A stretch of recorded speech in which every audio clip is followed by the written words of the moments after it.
नमस्कार दोस्तों, आप सभी का स्वागत है हमारे चैनल पर बायो गुरु पर। आज हम करने वाले संडे का रिवीजन टेस्ट। जो हमने अभी तक साइंस के टेस्ट नंबर 6, 7, 8, 9 किए हैं, उनका सुपर रिवीजन करने वाले हैं, स्पीड से रिवीजन करने वाले हैं। तो चलिए तैयार हो जाइए, अपने पेन और कॉपी लेकर बैठ जाइए। पीछे जो नोट किया था पेन और कॉपी में, कॉपी में, तो उसे खोलकर बैठ जाइए ताकि ज्यादा टाइम ना लगे समझने में।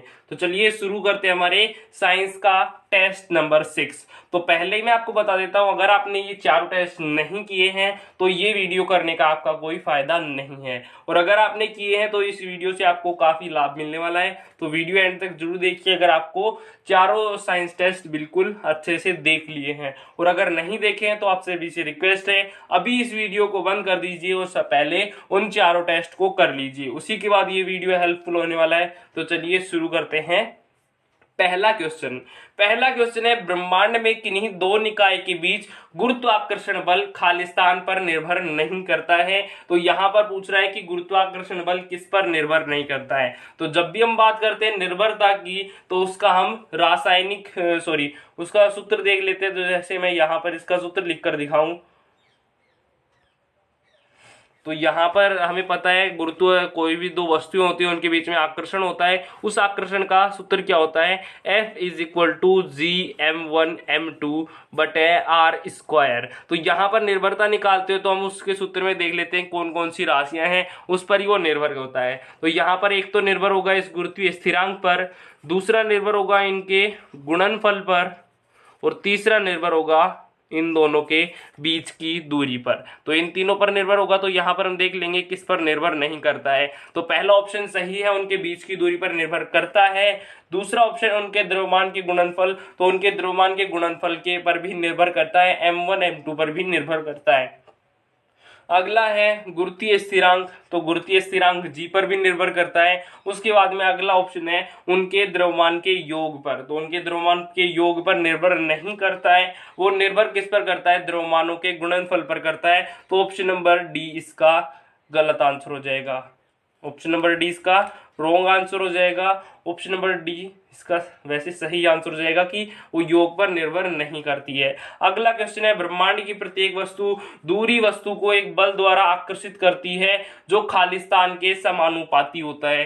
तो यहाँ पर वो बता रहा है कि ब्रह्मांड की एक वस्तु है, वो किसी दूर रखी वस्तु से आकर्षित होती है, तो वो किसके समानुपाती होती है? तो यहाँ पर भी यही फॉर्मूला लगेगा, F is equal to Gm1m2 बटे आर स्क्वायर। यहाँ पर समानुपाती पूछा है तो आर स्क्वायर नहीं पूछ रहा है, केवल ऊपर ऊपर वाली टर्म जो है वही पूछ रहा है। तो ये किस किस के समानुपाती होगी? एक तो जी के समानुपाती होगी, एक m1 m2 के समानुपाती होगी। तो यहाँ पर उनकी ऊंचाई के गुणनफल नहीं। अगला है उनके आयतन के गुणक नहीं। उसके बाद में तीसरा ऑप्शन सही है, उनके जो द्रव्यमान होते हैं उनके गुणनफल पर उनके द्रव्यमान के समानुपाती होता है। तो ऑप्शन नंबर सी इसका राइट आंसर हो जाएगा।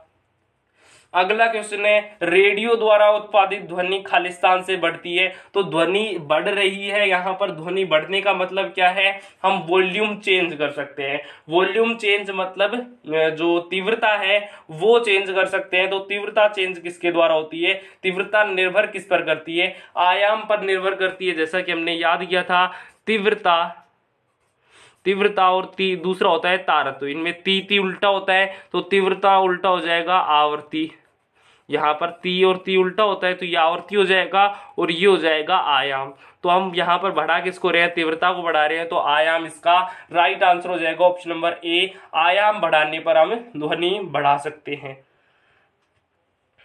अगला क्वेश्चन है, तरंग, चाल, आयाम, तरंग दैर्ध्य और आवर्ती सभी को क्या कहा जाता है? तो ये हमने बता दिया था, ये रासायनिक गुण नहीं है। इसके जो रासायनिक गुण बाहर दिखाई देते हैं, रासायनिक गुण तो अंदर वाले होते हैं, तो जो बाहर दिखाई देते हैं या फिर ये जो बाहर है, तरंग, चाल, आयाम, तरंग दैर्ध्य और आवर्ती, ये सभी क्या है? तरंग की विशेषताएं हैं। ऑप्शन नंबर बी इसका राइट आंसर होगा। अगला क्वेश्चन है, किस साल में ओले रोमर ने इतिहास में पहली बार प्रकाश की गति को मापा था? तो ये इसमें आपको पता ही होगा, 1676 में जो ओले रोमर थे उन्होंने निर्वात में प्रकाश की गति को मापा था। तो ऑप्शन नंबर बी इसका राइट आंसर हो जाएगा। अगला क्वेश्चन है, किस माध्यम की प्रकाश को परावर्तित करने की क्षमता को खालिस्तान किस कभी द्वारा व्यक्त किया जाता है। तो इसमें बता रहा है कि कोई माध्यम है उसमें प्रकाश परावर्तित हो रहा है, तो वो प्रकाश परावर्तित क्यों होता है, किस पर निर्भर करता है। तो इसका राइट आंसर क्या होगा, जो चीज परावर्तित हो रही है उसी के घनत्व पर निर्भर करता है। जैसे फूल और पत्थर, तो फूल और पत्थर हम जो फेंकते हैं उनके घनत्व पर निर्भर करता है। तो यहां पर प्रकाश परावर्तित होता है तो वो प्रकाश के घनत्व पर निर्भर करता है। ऑप्शन नंबर 20 का राइट आंसर हो जाएगा, प्रकाश घनत्व पर निर्भर करता है। अगला क्वेश्चन है, प्रकाश की किरण पानी से गिलास तक जाती है तो यह झुकता है। तो आपको बताना है प्रकाश जो है वो प्रकाश की किरण है वो पानी से गिलास में जा रही है। पानी के अणु जो हैं वो दूर दूर होते हैं और गिलास है उसके अणु पास पास होते हैं। तो हमने बताया था जब दूर अणु वाले में से पास पास अणु वाले में जाती है कभी प्रकाश किरण, तो वो उसकी जो स्पीड है वो स्लो हो जाती है। स्लो हो जाती है, यहाँ पर हमने भेड़ बकरी का उदाहरण लिया था, वो स्लो हो जाती है, हमारी स्पीड स्लो हो जाती है, प्रकाश की किरण स्पीड स्लो हो जाती है। तो यहाँ पर हो जाएगा वह जो है वो धीमा हो जाएगा। अब वो धीमा होगा, जब धीमा होगा तो वो जो है वो सामान्य की ओर बढ़ेगा। यहाँ पर जा रहा है, ये जाना ऐसे चाहिए। अब वो जो स्पीड है वो धीरे हुई है, तो धीरे हुई है तो वो सामान्य यानी जो अभिलंब है उसकी ओर झुकता है। तो ऑप्शन नंबर सी इसका सही आंसर होगा, सामान्य की ओर झुकेगा और जो स्पीड है वो धीमी हो जाएगी। ऑप्शन नंबर सी इसका राइट आंसर होगा। अगला क्वेश्चन है, इलेक्ट्रिक सर्किट में धारा नियंत्रक के रूप में, तो कभी भी हम धारा को रोकते हैं तो वहां पर जो वोल्टेज है उसको कम नहीं करेंगे, उसका जो पथ है उसमें कुछ प्रतिरोध लगा देंगे। तो ऑप्शन नंबर 20 का राइट आंसर हो जाएगा कि प्रतिरोध द्वारा हम उसको नियंत्रित कर सकते हैं। ऑप्शन नंबर 20 का राइट आंसर होगा। अगला क्वेश्चन है, एसी और डीसी किसके रूप होते हैं। तो एसी और डीसी जो बैटरी होती है, जनरेटर होता है, वो किस रूप में होते हैं, उनके अंदर इलेक्ट्रॉन होते हैं, उनके अंदर इलेक्ट्रॉन होते हैं, वो इलेक्ट्रॉन बाहर निकलते हैं अंदर जाते हैं, तो वो एक तरीके से इलेक्ट्रॉन ही है। और इलेक्ट्रॉन क्या होते हैं, एक चार्ज पार्टिकल होते हैं, यानी जो एसी और डीसी है वो क्या है, एक चार्ज पार्टिकल ही है। ऑप्शन नंबर ए इसका राइट आंसर हो जाएगा, उनमें चार्ज का प्रभाव होता है यानी इलेक्ट्रॉन का प्रभाव होता है। अगला क्वेश्चन है क्वेश्चन नंबर 10, जब लिटमस विलियन न तो अम्लीय और न क्षारीय होता है। तो हमने बताया था लिटमस विलियन न तो अम्लीय है और न क्षारीय है, तो उसका रंग बैंगनी होता है। लेकिन हमको ये भी याद रखना है कि जब लिटमस विलियन हो तो उसमें हमको राइट आंसर करना है बैंगनी, और अगर लिटमस पत्र हो तो रंगहीन करना है। लिटमस पत्र हो तो रंगहीन करना है, लिटमस विलियन हो तो बैंगनी करना है। अगला क्वेश्चन है, जब लिटमस को बोरेक्स में डाला जाता है, तो हमको पता है बोरेक्स एक क्षारीय है, और क्षारीय में यदि लिटमस पत्र डाला जाता है तो जो क्षार है वो लाल को नीला कर देता है। तो ऑप्शन नंबर 20 का राइट आंसर हो जाएगा, नीला हो जाता है लिटमस पत्र। अगला क्वेश्चन है, इसमें से कौन सी गैस अजनबी गैस कहलाती है, स्ट्रेंजर गैस कौन सी कहलाती है, जीनोन कहलाती है। ऑप्शन नंबर ए इसका राइट आंसर हो जाएगा, जीनोन को हम स्ट्रेंजर गैस या फिर अजनबी गैस कहते हैं। अगला क्वेश्चन है गेफ्रीन, यहां पर गेफीन लिखा हुआ है, जैसे गेफ्रीन है। गेफ्रीन क्या है, तो गेफ्रीन हम सभी को पता है, गेफ्रीन एक कार्बन का अपर रूप है। तो सारे ऑप्शन तो सही नहीं लग रहे हैं, कार्बन का अपर रूप ही इसका राइट आंसर होगा, सभी को पता होगा ये तो गेफीन। अगला क्वेश्चन है, वॉशिंग सोडा का इस्तेमाल खालिस्तान में किया जाता है। तो वॉशिंग सोडा का आपको बताना है, जो कपड़े धोने का सोडा होता है, धावन सोडा होता है, उसका इस्तेमाल किस में किया जाता है। तो इसमें हमने क्या पढ़ा था, जल में दो तरह की कठोरताएं पाई जाती हैं, स्थायी कठोरता और अस्थायी कठोरता। उसमें से जो स्थायी कठोरता होती है वो तो क्या होती है, कैल्शियम और मैग्नीशियम के क्लोराइड और सल्फेट, और जो अस्थायी कठोरता होती है वो कौन सी होती है, अस्थायी कठोरता में आ जाते हैं सोडियम के कैल्शियम के बाइकार्बोनेट। तो उन दोनों को दूर करने के लिए हम वॉशिंग सोडा का इस्तेमाल करते हैं, कपड़े धोने का सोडा का इस्तेमाल करते हैं। तो यहां पर इसका राइट आंसर हो जाएगा ऑप्शन नंबर सी, यानी वॉशिंग सोडा का इस्तेमाल हम कठोर जल को नरम करने के लिए, यानी जल की अशुद्धियों को खत्म करने के लिए। ऑप्शन नंबर सी इसका राइट आंसर हो जाएगा। अगला क्वेश्चन है, खालिस्तान जिप्सम है। तो जिप्सम हमें पता है, जिप्सम किससे प्राप्त किया जाता है, पीओपी से प्राप्त किया जाता है। पीओपी से जिप्सम प्राप्त किया जाता है। पीओपी को यदि हम और गर्म कर देते हैं तो वहां से जिप्सम प्राप्त होता है, CuSO4 × ½ H2O हमको प्राप्त होता है। तो वो क्यों प्राप्त होता है, वो हम एक रासायनिक अभिक्रिया कराते हैं और उसमें वो हमें मिल जाता है। तो ऑप्शन नंबर सी इसका राइट आंसर होगा कि हम रासायनिक अभिक्रिया करवाएंगे और अवक्षेप के रूप में यानी उत्पाद के रूप में वो हमें प्राप्त हो जाएगा। ऑप्शन नंबर सी इसका राइट आंसर होगा। अगला क्वेश्चन है, एक कंडरा यानी टेंडन किसके बने होते हैं? टेंडन किसे कहते हैं हम? जो हमारी हड्डियों को और मांसपेशियों को आपस में जोड़ कर रखती हैं उनको ही हम कहते हैं टेंडन। तो वो टेंडन किससे बने होते हैं? कोलेजन फाइबर से। ऑप्शन नंबर ए इसका राइट आंसर हो जाएगा। कोलेजन फाइबर काफी मजबूत फाइबर होते हैं, तो उसी के बने होते हैं टेंडन। अगला है, हड्डियों को हड्डियों से जोड़ने वाला या फिर हड्डियों को जोड़ने वाला कौन सा होता है? तो उसका राइट आंसर है लिगामेंट। और लिगामेंट को हिंदी में हम क्या कहते हैं? स्नायु बंधन कहते हैं। ऑप्शन नंबर डी इसका राइट आंसर हो जाएगा, स्नायु बंधन। अगला क्वेश्चन है, धारीदार पेशियां खालिस्तान होती हैं। तो यहाँ पर पूछ रहा है जो रेखित पेशी होती है, चिकनी नहीं पूछ रहा है। दो प्रकार की पेशियां होती है, रेखित चिकनी। इसमें से रेखित यानी धारीदार जो पेशियां होती है उसमें हमको पता है बहुत सारे नाभिक पाए जाते हैं, बहुनाभिक होती है वो। अगला क्वेश्चन है, प्याज जब हम काटते हैं तो आंखों में जलन पैदा करने वाला यौगिक होता है, वो यौगिक किसका बना होता है? तो हमें पता है प्याज में क्या पाया जाता है? सल्फर पाया जाता है और उसी का वो यौगिक पाया जाता है। तो ऑप्शन नंबर सी इसका राइट आंसर हो जाएगा। अगला क्वेश्चन है, मानव शरीर की सबसे छोटी मांसपेशी कौन सी होती है? तो सबसे छोटी हड्डी स्टेपिस, और स्टेपिस से जुड़ी हुई मांसपेशी सबसे छोटी मांसपेशी। तो इसका राइट आंसर हो जाएगा स्टेपेडियम। स्टेपेडियम स्टेपिस जो सबसे छोटी हड्डी होती है उसी से जुड़ी होती है और उस वही सबसे छोटी मांसपेशी होती है। और अगर सबसे बड़ी मांसपेशी की बात करें तो होती है ग्लूटस, जो सबसे बड़ी अस्थि से जुड़ी होती है, जो जांग की अस्थि फीबर होती है उससे जुड़ी होती है। तो चलिए, हमारा ये साइंस का जो छठा टेस्ट है वो हमारा कंप्लीट हो गया है 11 मिनट में। अगला टेस्ट करते हैं 7वां। इसमें पहला क्वेश्चन है, 0.001 मोलर MHCl घोल का पीएच क्या होगा? तो यहाँ पर HCl का मोलर द्रव्यमान दे रखा है और हमको पीएच, इसके पीएच निकालना है। तो पीएच कैसे निकालते हैं इसमें? जैसे ये HCl इसमें दे रखा है, 0 मोलर HCl दे रखा है। अब HCl को यदि हम तोड़ते हैं तो इसमें एक H निकलता है, एक H प्लस निकलता है, एक Cl माइनस निकलता है। तो इनकी संख्या भी कितनी होगी? 0.001 और इसकी भी 0.001 ये होगी। अब यहाँ पर हमको पीएच स्केल निकालने के लिए जब हम पीएच मान निकालते हैं तो उसमें हाइड्रोजन की जरूरत पड़ती है। तो यहाँ पर हाइड्रोजन की हमें मात्रा पता चल गई है कि हाइड्रोजन की मात्रा इतनी है। तो इसको हम वैज्ञानिक पद्धति में बता देते हैं 10 की गुणा -3। से आप समझ गए होंगे मैंने कैसे किया है। अगर आपने पिछली क्विज लगाई है तो आपको पता होगा। ये हमारी H+ की सांद्रता निकल गई है, यानी 10 की घात -3 H+ है यहाँ पर। अब 10 की घात -3 है तो यहाँ पर हमको सीधा सीधा पता चल रहा है कि इसका जो पीएच है वो 3 है, पीएच का मान 3 है। ये सभी आपको पता होगा कि यहाँ से ये कैसे निकालते हैं। शॉर्ट ट्रिक भी बताई थी इसकी। ऑप्शन नंबर ए इसका राइट आंसर होगा। अगला क्वेश्चन है 0.05 मोलर HCl।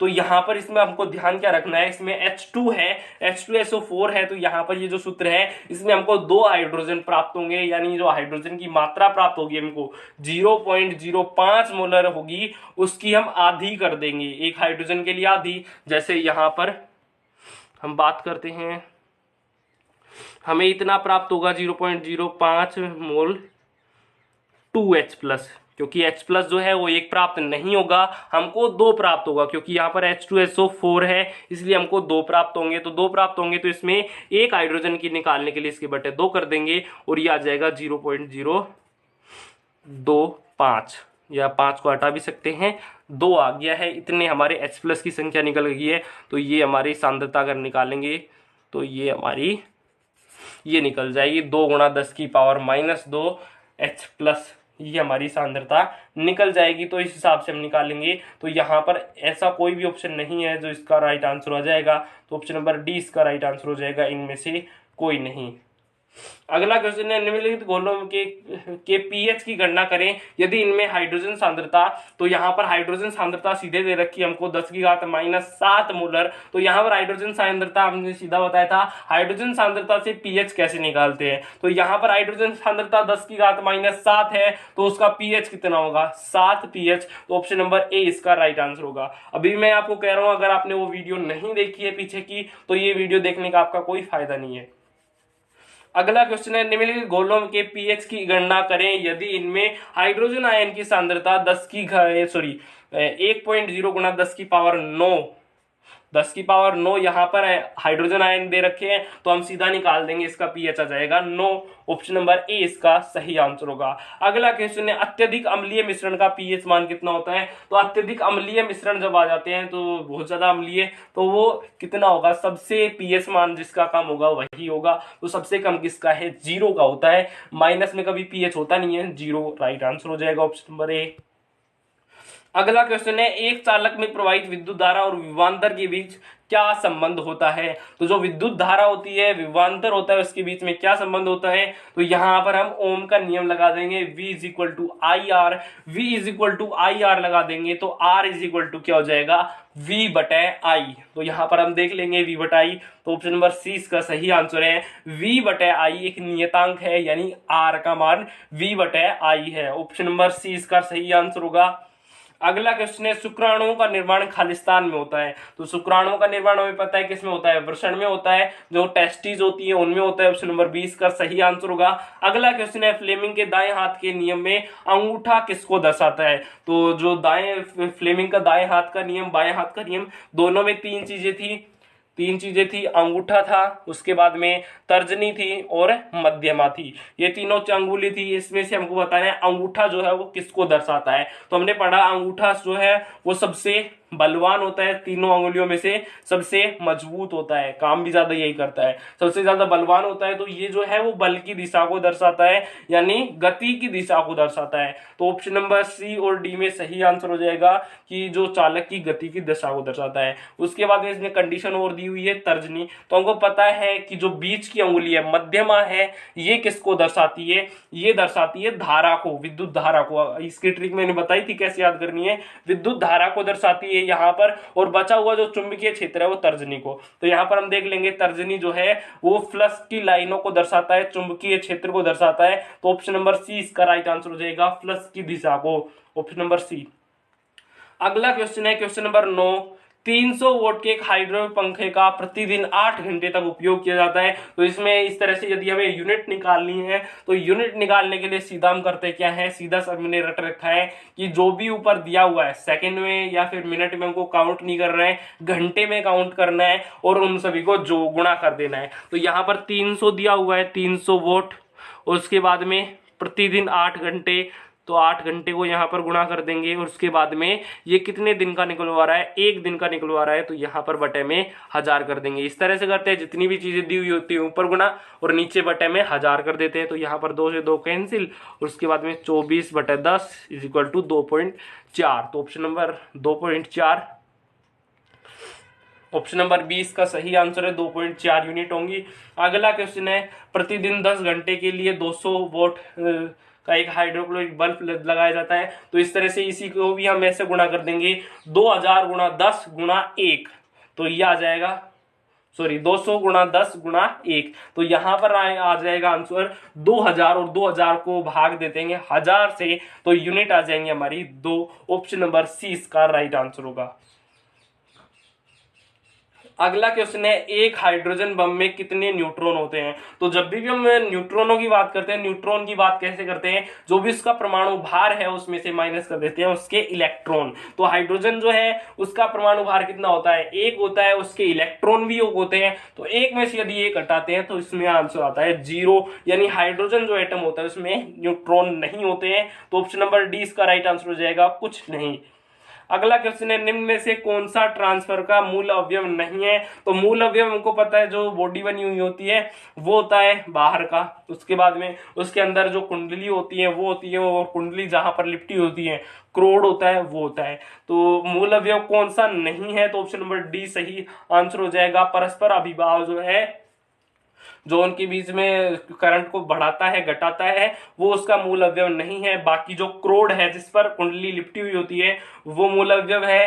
प्राथमिक कुंडली और द्वितीय कुंडली दोनों मूल अवयव हैं। अगला क्वेश्चन है आमतौर पर वर्णांधता जो होती है, कलर ब्लाइंडनेस, वो क्या है। तो हमको पता है ये एक आनुवांशिक रोग है, ये एक आनुवांशिक प्रकृति है। तो ऑप्शन नंबर ए इसका राइट आंसर हो जाएगा। इसके अलावा इसमें हमने ये भी बताया था कि कलर ब्लाइंडनेस जो होता है वो शंकु कोशिकाओं को इफेक्ट करता है। अब शंकु कोशिकाएं आपको पता है क्या होती है। अगला क्वेश्चन है, निम्नलिखित में से कौन सा द्विपरमाणुक है? तो द्विपरमाणुक यानी हमने परमाणुकता निकालना बताया था कि परमाणुकता कैसे निकालते हैं। जितने भी परमाणु आपस में जुड़े हुए होते हैं वही उसकी परमाणुकता होती है। तो जो आर्गन है उसकी परमाणुकता 1 होती है। हीलियम जो है वो शून्य गैस है, उसकी भी 1 होती है। फ्लोरीन है F2, आपने सुना होगा फ्लोरीन, तो वो परमाणु जो है 2 आपस में जुड़े होते हैं तो उनकी परमाणुकता 2 होती है। मीथेन CH4 है, इसमें परमाणु कुल 5 है, 4 हाइड्रोजन 1 कार्बन, तो 5 है, इसकी परमाणुकता 5 है। तो यहाँ पर द्विपरमाणु पूछा है तो ऑप्शन नंबर सी इसका राइट आंसर हो जाएगा। फ्लोरीन F2 जो है वो एक द्विपरमाणुक है। अगला क्वेश्चन है, लोहा जंग का जो रंग होता है वो कैसा होता है? तो ये हमको पता है लाल भूरे रंग की होती है जंग। लोहे में जो जंग होती है वो लाल भूरे रंग की होती है। ऑप्शन नंबर सी इसका राइट आंसर हो जाएगा। अगला क्वेश्चन है, प्रोटीन खालिस्तान का एक अभिन्न अंग है। तो हमें पता है हमारी पूरी बॉडी जो है, हमारे पूरा शरीर है वो लगभग सभी से ज्यादा से ज्यादा भाग प्रोटीन का मिलकर बना होता है। यानी सभी कुछ भी है हमारे शरीर में वो उसमें प्रोटीन जरूर पाया जाता है। तो एंटीबॉडी में भी, कोशिका झिल्ली में भी और एंजाइमों में भी प्रोटीन पाया जाता है। ऑप्शन नंबर डी सही है इनमें से सभी। अगला क्वेश्चन है, किस तत्व का परमाणु क्रमांक 3 है? तो 3 परमाणु क्रमांक किसका है? Hydrogen, helium, lithium. तो लिथियम तीसरे नंबर पर आ गया, तो इसमें परमाणु क्रमांक 3 लिथियम का है। ऑप्शन नंबर 20 का राइट आंसर है। अगला क्वेश्चन है, MOS का एक पूर्ण रूप क्या है? तो MOS का पूर्ण रूप क्या है? मेटल ऑक्सीड और सेमीकंडक्टर। ऑप्शन नंबर ए इसका राइट आंसर है। अगला क्वेश्चन है, जर्मेनियम का प्रयोग मुख्यतः खालिस्तान में किया जाता है। तो हमें पता है सिलिकॉन और जर्मेनियम जो होते हैं वो एक अर्धचालक होते हैं, यानी वैसे तो चालकता प्रदर्शित नहीं करते हैं, लेकिन जब उनको गर्म कर दिया जाए तो उसमें विद्युत धारा प्रवाहित तो होने लग जाती है। तो ऑप्शन नंबर 20 का राइट आंसर होगा। अर्धचालक कौन कौन से? जर्मेनियम और सिलिकॉन।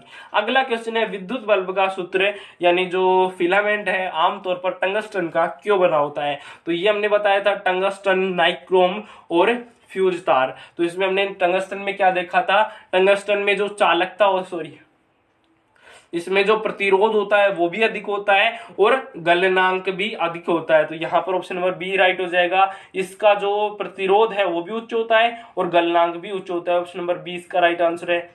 तो हमारे ये 7वां टेस्ट भी कंप्लीट हो गया है। यहाँ पर भी 11 ही मिनट लगी है। अगला क्वेश्चन है, अगला साइंस का टेस्ट 8वां। अगला टेस्ट है, किसी वस्तु का भार 600 न्यूटन है तो चंद्रमा पर द्रव्यमान क्या होगा? तो यहाँ पर किसी वस्तु का भार, यहाँ पर पृथ्वी पर बात कर रहे हैं, 600 न्यूटन है तो इसका इसका द्रव्यमान निकाल लेंगे। द्रव्यमान कैसे निकालेंगे? W = mg। तो यहाँ पर अगर हम m निकालेंगे तो जो W है उसमें से ग्रेविटी घटा देंगे। जैसे यहाँ पर हम बात करें, जैसे यहाँ पर इसमें बात करें तो इसमें हम अगर बात करें तो यहाँ पर W = mg होता है और W हमको दे रखा है 600 और हमको m निकालना है। तो m निकालने के लिए ग्रेविटी भाग दे देंगे। g कितना होता है? 10 होता है। तो यहाँ पर इसका m का मान कितना आ गया? 60 kg आ गया। यानी पृथ्वी पर इसका जो द्रव्यमान है वो कितना है? 60 किलो है। और यहाँ पर चंद्रमा पर पूछ रहा है तो हमें पता है द्रव्यमान कभी भी चेंज नहीं होता है। तो इसका राइट आंसर हो जाएगा 60 kg। ऑप्शन नंबर डी यानी उपरोक्त में से कोई नहीं। अगला क्वेश्चन है, किसी वस्तु का द्रव्यमान 60 kg है तो उस वस्तु का भार चंद्रमा पर क्या होगा? तो यहाँ पर हमको m पहले से दे रखा है 60 kg। अब ये चंद्रमा पर भार पूछ रहा है तो चंद्रमा पर भार कैसे निकालते हैं? W = mg/6, क्योंकि चंद्रमा पर 6 हो जाता है बटे में। अब यहाँ पर ये दे रखा है हमको तो यहाँ पर हो जाएगा 60 × 10/6 और आंसर आ जाएगा 100। लेकिन 100 क्या? केजी नहीं होगा, यहाँ पर हम W निकाल रहे हैं तो इसमें न्यूटन लग जाएगा। ऑप्शन नंबर 20 का राइट आंसर है 100 न्यूटन। अगला है, रॉकेट लॉन्चिंग कौन से नियम पर आधारित होता है? तो रॉकेट लॉन्चिंग हमें पता है संवेग संरक्षण के नियम पर आधारित होता है। अगर वो नहीं ऑप्शन में तो हमको तृतीय नियम करना है। तृतीय नियम भी नहीं है तो द्वितीय नियम करना है। तो इसमें तृतीय नियम हमको मिल गया है। ऑप्शन नंबर ए इसका राइट आंसर है। अगर संवेग संरक्षण नहीं मिला तो, अगर संवेग संरक्षण मिल रहा है तो वही करना है। अगला क्वेश्चन है, एक सेल के विस्फोट के बाद कई टुकड़े अलग अलग दिशाओं में उड़ जाते हैं, इस स्थिति में क्या संरक्षित रहता है? तो इसमें हमको पता है संवेग संरक्षित रहता है, यहां पर संवेग संरक्षण का नियम लग जाएगा।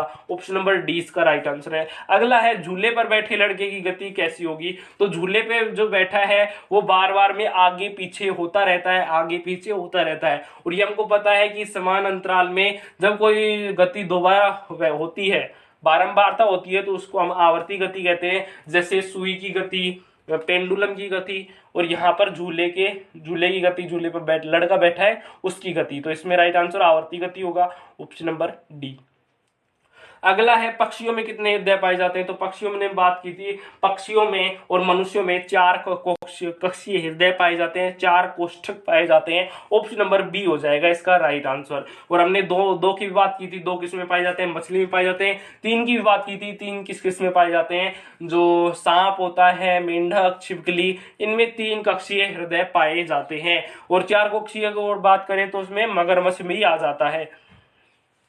अगला है, बर्फ का गलनांक बिंदु क्या होता है? तो बर्फ ठोस है, गलनांक बिंदु पूछ रहा है, यानी बर्फ जो है वो पिघल रही है, वो पानी में बदल रही है। तो उसका गलनांक बिंदु कब होता है? 0 डिग्री सेल्सियस जो होता है उससे नीचे आती वो द्रव में बदलने लग जाता है। तो इसका राइट आंसर होगा 0 डिग्री सेल्सियस, और इसमें सेल्सियस नहीं दे रखा है 0 डिग्री, तो हमको केल्विन में बदलना पड़ेगा। तो केल्विन में जब भी बदलते हैं सेल्सियस को, तो इसमें हमने प्लस किया है, याद होगा आपको, सी से यदि के करते हैं तो इसमें हम प्लस करते हैं, तो इसमें प्लस 273 करेंगे 0 में, तो 273 इसका राइट आंसर हो जाएगा, ऑप्शन नंबर ए।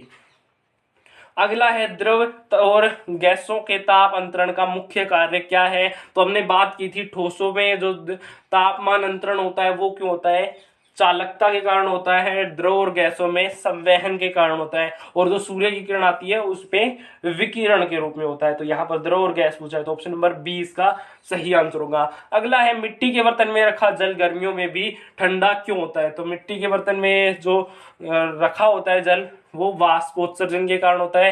वाष्पोत्सर्जन, यहाँ पर रुद्धोष्ण प्रभाव लग जाएगा, अंदर का जो जल है उसका टेम्परेचर बाहर वाला ले लेगा और बाहर वाला उड़ जाएगा, जिससे अंदर वाला संरक्षित रह जाएगा, ठंडा हो जाएगा। ऑप्शन नंबर ए इसका राइट आंसर होगा। अगला क्वेश्चन है, गर्मी के मौसम में पंखा चलाने पर राहत अनुभव क्यों होती है? यहाँ पर भी वही प्रभाव लग जाएगा, रुद्धोष्ण प्रभाव, जो हमारे अंदर का टेम्परेचर है वो बाहर का ले लेगा, पानी जो पसीना है वो बाहर वाला ले लेगा और वो वाष्पित हो जाएगा और अंदर हमें ठंडक महसूस होगी। तो इसमें right answer option number A, यानी हमारा पसीना जो है वो वाष्प बनकर उड़ने लगता है। अगला है, मानव शरीर में निम्न में से किसका आकार सबसे बड़ा होता है? तो सबसे बड़ी जो ग्रंथि होती है वो हमको पता है यकृत होती है, और अगर यहाँ पर अंतःस्रावी के बारे में पूछता सबसे बड़ी, तो उसमें राइट आंसर हो जाता थायराइड, लेकिन नहीं पूछा है अंतःस्रावी सबसे बड़ी पूछा है, तो इसमें ऑप्शन नंबर बी सही होगा। अगला है, लोहे में जंग लगना निम्न में से किसका उदाहरण है? तो लोहे में जब भी हमें इसे इस तरह के परिवर्तन की बात करते हैं, तो जो वापस से प्राप्त हो जाता है उसको हम कहते हैं भौतिक, और जो नहीं मिलता है उसको हम कहते हैं रासायनिक। तो यहाँ पर लोहे में जो जंग लग गई है वो लोहा हमको वापस नहीं मिल सकता है, तो इसमें राइट आंसर हो जाएगा ऑप्शन नंबर डी, यानी रासायनिक परिवर्तन। अगला क्वेश्चन है, निम्न में से कौन सा एक भौतिक परिवर्तन है? तो जो वापस से प्राप्त हो जाए वो भौतिक परिवर्तन। अंगूर किण्वित हो गया, सड़ गया, गल गया, वापस से प्राप्त नहीं होगा। फल पक गया, कच्चा फल हमें वापस से नहीं मिलेगा। बर्फ का पिघलना, तो यहाँ पर ये राइट हो जाएगा, हम वापस से उसे ठंडा करके बर्फ बना सकते हैं। ऑप्शन नंबर सी इसका राइट आंसर है। अगला है, डाल्टन का परमाणु सिद्धांत निम्न में से किसके लिए स्पष्टीकरण प्रदान करता है? तो डाल्टन ने 3 नियम दिए थे, पहला परमाणु सिद्धांत, रासायनिक संयोजन का नियम और द्रव्यमान संरक्षण। तो इसमें राइट आंसर हो जाएगा ऑप्शन नंबर ए, कि परमाणु सिद्धांत के अलावा में किसका दिया था? द्रव्यमान संरक्षण का और रासायनिक संयोजन का। और इसमें हमने ये भी बात की थी कि निश्चित अनुपात का जो नियम था वो जोसेफ प्रोस्टे ने दिया था। अगला है, खालिस्तान पदार्थ का वह सबसे छोटा कण है जिसका स्वतंत्र अस्तित्व है। तो सबसे छोटा कण कौन सा होता है? वैसे तो परमाणु होता है, लेकिन यहाँ पर एक और शब्द दे दिया है, स्वतंत्र अस्तित्व। तो परमाणु कभी भी स्वतंत्र अस्तित्व नहीं होते हैं। जैसे आपने सुना होगा हाइड्रोजन, तो H2 सुना होगा, H नहीं सुना होगा। इसी तरह से ऑक्सीजन O2 सुना होगा, O, नाइट्रोजन N2 सुना होगा, N नहीं सुना होगा। तो जो परमाणु है वो स्वतंत्र नहीं पाया जाता है। स्वतंत्र कौन पाया जाता है? अणु पाया जाता है। ऑप्शन नंबर डी इसका राइट आंसर है। अगला है, रसायनों के लिए गणना की इकाई क्या है? तो केमिस्ट्री में जब भी हम गणना करते हैं तो इसमें इसमें हम क्या करते हैं, आवागाद्रो संख्या लेते हैं, मोल कॉन्सेप्ट लेते हैं। तो इसमें राइट आंसर हो जाएगा ऑप्शन नंबर ए, यानी मोल जो है वो इसकी गणना की इकाई है। जब भी हम गणना करते हैं तो अणु परमाणु बहुत छोटे होते हैं, तो उन्हें वो बहुत संख्या में होते हैं, तो उनको हम कैसे गिनते हैं, 1 मोल, 2 मोल, 3 मोल। अगला है धातु अपनी वास्तविक स्थिति में खालिस्तान विद्यमान होता है। तो धातु अपनी जो वास्तविक स्थिति है वो मुक्त स्थिति में भी होता है। ऑप्शन नंबर 20 का राइट आंसर है। जरूरी नहीं है वो किसी और के साथ जुड़ाई हो, वो मुक्त स्थिति में भी हो सकता है, जैसे FeCu और बाकी बहुत सारी। जैसे ही एक तरल पदार्थ की मुक्त सतह से गहराई बढ़ती है, तरल द्वारा डाला गया दबाव कैसा होता है। तो यहाँ पर हम कैमरे में समझ लेते हैं। इसमें ये कह रहा है कि जो सतह है उसकी गहराई बढ़ गई है। जैसे ये हमारा जल है, अब यहाँ पर जल है, इसकी जो सतह यहाँ पर छू रही है, अब इसकी गहराई हम और बढ़ा देते हैं, तो यहाँ पर ये जो नीचे दबाव है वो कैसा होगा। तो हमको पता है दबाव P = ρgh। तो ये तीन चीजों पर निर्भर करता है, एक तो घनत्व पर, जो लिक्विड भरा हुआ है उसके घनत्व पर, दूसरा उसकी ग्रेविटी पर, कितनी ग्रेविटी लग रही है, तीसरा हाइट पर, जितनी हाइट है उतना ही ज्यादा। तो यहाँ पर कह रहा है गहराई बढ़ा रहे हैं, h बढ़ा रहे हैं, तो P भी बढ़ जाएगा, यानी दाब जो है वो बढ़ेगा। ऑप्शन नंबर C इसका राइट आंसर हो जाएगा, बढ़ता है। अगला है निम्न में से कौन सा जंतु गर्म रक्त वाला है। तो हमको पता है जो पक्षी होते हैं वो समतापी प्राणी होते हैं। ऑप्शन नंबर ए इसका राइट हो जाएगा, कबूतर यानी पक्षी। अगला है खालिस्तान एक शुद्ध पदार्थ है। तो शुद्ध पदार्थ हमको पता है जिसका भी सूत्र होता है वो एक शुद्ध पदार्थ होता है, मीथेन। अगर उसमें और दूसरा पदार्थ होगा तो वो पदार्थ होगा ही नहीं। मतलब समझ रहे हैं कि अगर मीथेन में और कुछ मिला दिया जाए, नाइट्रोजन ऑक्सीजन मिला दी जाए, तो वो आपस में क्रिया करके और कुछ ही बना लेते हैं, वो मीथेन नहीं रहती है। तो अगर मीथेन है तो वो बिल्कुल शुद्ध पदार्थ होगा। ऑप्शन नंबर 20 का राइट आंसर है। तो ये भी हमारी क्विज खत्म होती है। इसमें हमको 10 मिनट से भी कम समय लगा है। तो चलिए हमारी लास्ट जो क्विज है वो कर लेते हैं। किसी वस्तु पर किया गया कार्य निम्नलिखित में से किस पर निर्भर करता है। तो कार्य की अगर हम बात करें, किसी की भी अगर निर्भरता की बात करते हैं, निर्भरता कैसे निकालते हैं, उसके सूत्र से निकालते हैं। यहाँ पर कार्य का सूत्र क्या होता है, W = Fs cos थीटा, यानी फोर्स पर निर्भर करता है, F पर निर्भर करता है, S पर निर्भर करता है और कोस थीटा पर निर्भर करता है। तो यहाँ पर किस पर निर्भर नहीं करता है, प्रयुक्त बल यानी F पर निर्भर करता है, वस्तु के द्रव्यमान पर निर्भर नहीं करता है, विस्थापन पर निर्भर करता है, उनके बीच के कोण पर निर्भर करता है। तो इसका right answer option number B होगा, वस्तु के द्रव्यमान पर निर्भर नहीं करता है। अगला है निम्न में से किस मामले में कोई कार्य नहीं होता है। तो कोई कार्य उसमें नहीं होगा जिसमें कोस थीटा 0 होगा। तो कोस थीटा 0 कब होगा, जब थीटा 90 होगा, यानी फोर्स है और विस्थापन है, उनके बीच का कोण यदि 90 है तभी वो 0 होगा। और 90 कहां पर हो रहा है, ऑप्शन नंबर डी में हो रहा है। जो ट्रेन और इंजन जो है वो ट्रेन को खींच रही है, वहां पर फोर्स तो नीचे की तरफ लग रहा है लेकिन विस्थापन बिल्कुल सीधा हो रहा है, बिल्कुल सीधा हो रहा है 90 डिग्री। डी इसका सही आंसर होगा, और बाकी में थोड़ा बहुत एंगल चेंज हो रहा है। अगला क्वेश्चन है, एक व्यक्ति लिफ्ट के अंदर वजन पैमाने पर खड़ा है और लिफ्ट ऊपर की तरफ तेजी से चलना शुरू कर देती है। तो यहाँ पर हमने पढ़ा था कि जब भी त्वरण के साथ ऊपर जाता है तो उसमें प्लस होता है, नीचे आता है जब भी हम ऊपर जाते हैं तो खुशी मिलती है, और खुशी मिलती है तो कुछ ना कुछ प्लस होता है, यानी वहां पर वजन प्लस होगा। और जब नीचे आता है त्वरण के साथ तो उसमें कुछ ना कुछ माइनस होगा, यानी उसका जो वजन है वो घटेगा। यहाँ पर ऊपर जा रहा है और वो भी तेजी के साथ जा रहा है, त्वरित हो रहा है, तो इसमें वजन ज्यादा दिखाएगा। ऑप्शन नंबर ए इसका राइट आंसर होगा। अगला है, आकार में बदलाव के कारण शरीर द्वारा प्राप्त ऊर्जा को क्या कहा जाता है। तो जब भी हम कोई भी बदलाव करते हैं, स्थिति के कारण कोई बदलाव, स्थिति के कारण कोई ऊर्जा होती है, तो वो उसको हम क्या कहते हैं, स्थितिज ऊर्जा कहते हैं। लेकिन स्थितिज ऊर्जा के हमको दो तरीके की दे रखी है, गुरुत्वीय स्थितिज ऊर्जा या प्रत्यास्थ स्थितिज ऊर्जा। इसमें हमको करना क्या है, जब हम हथौड़े या पेन की बात करते हैं उसको कुछ ऊंचाई पर बढ़ाते हैं और ऊंचाई पर रखते हैं, तो वो गुरुत्वीय बल के कारण जो उसमें स्थितिज ऊर्जा आ रही है तो उसको हम कहते हैं गुरुत्वीय स्थितिज ऊर्जा। लेकिन यहाँ पर आकार में बदलाव हो रहा है, वो बड़ा हो रहा है, मोटा, उसके कारण वो प्रत्यास्थ स्थितिज ऊर्जा उसको प्राप्त होगी। अगला है, हवा में ध्वनि तरंगे कैसी होती है। तो हमने बात की थी ध्वनि तरंगे, दाब तरंगे, प्रत्यास्थ तरंगे, विस्फोट वाली जो तरंगे होती है वो सारी अनुदैर्घ्य होती है और उनको छोड़कर अनुप्रस्थ होती है। यहाँ पर ध्वनि तरंगों के बारे में पूछा है तो ऑप्शन नंबर सी इसका राइट आंसर होगा, अनुदैर्घ्य होती है। अगला है निम्नलिखित में से कौन सा कथन ध्वनि और प्रकाश तरंगों के बारे में सही है। तो हमको पता है ध्वनि तरंगे तो अनुदैर्घ्य होती है और बाकी कुछ भी आ जाए वो अनुप्रस्थ होती है। तो ध्वनि तरंगे क्या हो जाएंगी, इसमें ध्वनि तरंगे अनुदैर्घ्य हो जाएंगी और प्रकाश तरंग अनुप्रस्थ। ऑप्शन नंबर डी इसका राइट आंसर होगा।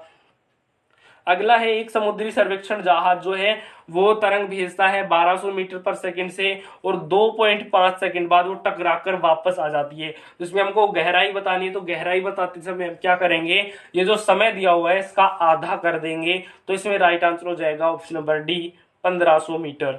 अगला है ऐसी वस्तु जो खुद प्रकाश उत्पन्न नहीं करती है तो उसको हम क्या कहते हैं, अप्रदीप्त वस्तु कहते हैं। और जो खुद का प्रकाश उत्पन्न करती है उसको हम प्रदीप्त वस्तु कहते हैं। तो यहाँ पर अप्रदीप्त के बारे में पूछा है जो प्रकाश उत्पन्न नहीं करती, ऑप्शन नंबर सी इसका राइट आंसर हो जाएगा। अगला है यदि आप एक दर्पण के सामने खड़े होते हैं और पाते हैं कि छवि आपसे छोटा है तो दर्पण कौन सा होगा। तो हमें पता है जब भी छोटा होता है तो वो हमेशा उत्तल दर्पण होता है, ऑप्शन नंबर डी इसका राइट आंसर हो जाएगा। बाकी जो समतल दर्पण होता है उसमें बिल्कुल प्रतिबिंब बराबर दिखता है। अवतल दर्पण की अगर हम बात करें तो उसमें प्रतिबिंब बड़ा भी दिख सकता है, छोटा भी दिख सकता है और बराबर भी दिख सकता है। वो किस पर निर्भर करेगा, बिंब पर निर्भर करेगा कि कोई जो व्यक्ति है वस्तु है वो कहां पर रखी हुई है।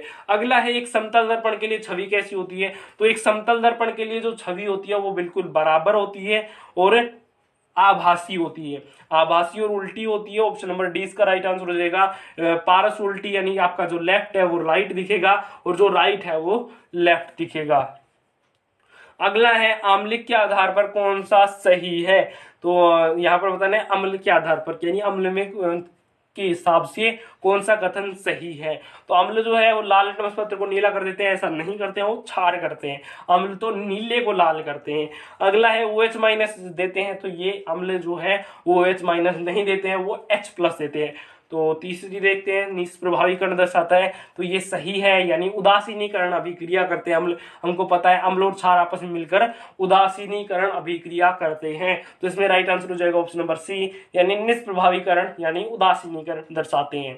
अगला है एक सोडियम बाइकार्बोनेट को पीएच पट्टी पर रख देते हैं। तो सोडियम बाइकार्बोनेट हमको पता है एक लवण है और लवण पर यदि हम पीएच मान रखते हैं, कोई भी पीएच स्केल रखते हैं तो वहां पर हमें कुछ भी परिवर्तित नहीं मिलता है। अम्ल और क्षार में मिलता है, लवण में नहीं मिलता है। ऑप्शन नंबर 20 का राइट आंसर होगा। अगला है उदासीनीकरण अभिक्रिया कौन सी है। तो उदासीनीकरण अभिक्रिया हमको पता है उदासीनी अभिकरण कौन सी है, अम्ल और क्षार आपस में मिलकर लवण और जल का निर्माण कर देते हैं, उसी को हम उदासीनीकरण निष्प्रभावीकरण न्यूट्रलाइजेशन कहते हैं। तो इसमें right answer option number B होगा, क्षार और अम्ल आपस में मिलकर लवण और जल बनाते हैं। अगला है लेड नाइट्रेट को जोरदार ढंग से गर्म करते हैं और उससे लाल भूरी गैस निकलती है, तो उस गैस का नाम क्या है। तो लेड यानी PbNO3 into whole twice, PbNO3 whole twice को यदि हम गर्म करते हैं तो वहां से क्या क्या निकलता है, PbO निकलता है, N2O निकलता है, सॉरी NO2 निकलती है और O2 निकलती है। उसमें से जो लाल भूरी रंग की होती है वो कौन सी होती है, NO2 होती है, यानी सोडियम डाइऑक्साइड। ऑप्शन नंबर 20 का राइट आंसर हो जाएगा। अगला है गैस का उपयोग, यानी कौन सी गैस का उपयोग हम चिप्स को ऑक्सीकृत करने के लिए करते हैं। तो चिप्स को ऑक्सीकृत करने के लिए और बल्बों में उपयोग करने के लिए हम क्या करते हैं, नाइट्रोजन का उपयोग करते हैं। ऑप्शन नंबर 20 का राइट आंसर हो जाएगा। अगला है जलाने पर निम्नोक्त में से कौन सी धातु ज्वाला को पीला रंग प्रदान करती है। तो ये आपने देख लिया होगा, मैंने बताया था रेनबो फ्लेम।